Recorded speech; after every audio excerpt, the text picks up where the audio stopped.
అనుదిన నిత్యజీవపు మాటలు. దేవుని నామానికి మహిమ కలుగునుగాక. దేని వాక్యాన్ని చదువుకుందాము. ఆది యందు వాక్యముండెను, వాక్యము దేవుని వద్ద ఉండెను, వాక్యము దేవుడై ఉండెను. యోహాను సువార్త 1వ అధ్యాయము 1వ వచనం. ఆది యందు అనగా ఈ లోకములో ఏదియూ సృష్టింపబడక మునుపు దేవుని వాక్యము ఉన్నది. దేవుని వాక్యము అనగా దేవుని వాక్కు, దేవుని మాట.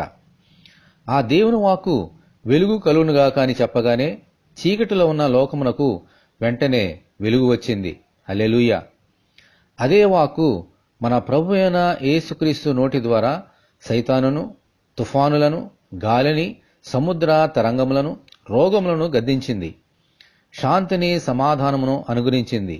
హల్లెలూయా. దేవుని వాక్కు అంత శక్తివంతమైనది. ఇదే వాక్కు మన జీవితంలో కూడా వెలుగుతో నింపి అద్భుత కార్యములను చేయగలిగేది. ఈ వాక్కు మన జీవితంలో కార్యములు చేయాలంటే మన నోటి వాక్కు ఎలా ఉన్నదో మనము పరీక్ష చేసుకోవాలి. మన నోటితో దేవుని స్తుతించాలి, ఆరాధించాలి. తోటి వారితో ప్రేమతో, కృపాసహితమైన మాటలతో మాట్లాడాలి. అప్పుడే దేవుని వాక్కు ద్వారా దీవెనలు పొందుకోగలుగుతాం. దేవునికి స్తోత్రము. హల్లెలూయా. ప్రభువా, మా నోటి మాటతో పాపము చేయకుండానట్లు, మిమ్ములను స్తుతించినట్లు, మీ నోటి ద్వారా మేము దీవెనలు పొందినట్లు అనుగ్రహించమని మనమందరము దేవుని ప్రార్థన చేసుకుందాము.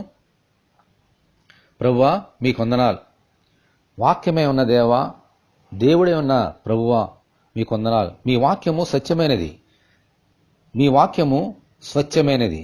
దేవా, అటువంటి వాక్యములో వెలుగులో మమ్మల్ని నడిపింపచేయమని వేడుకొంచున్నాం. అదే మాట చేత సర్వాన్ని సృష్టించారు, మమ్మల్ని కూడా సృష్టించారు. మా మాటలు కూడా ప్రవ్వా వెలుగు సంబంధంగా ఉండడానికి, ప్రవ్వా నిన్ను ఆరాధన చేయడానికి, ఇతరులతో కృపాసహితముగా మాట్లాడడానికి మీ కృప మాకు అనుగ్రహించండి.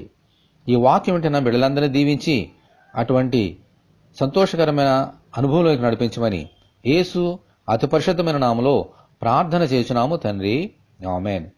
మన ప్రభు అయిన యేసుక్రీస్తు కృప మనకందరికీ తోడేండునుగాక. ఆమేన్.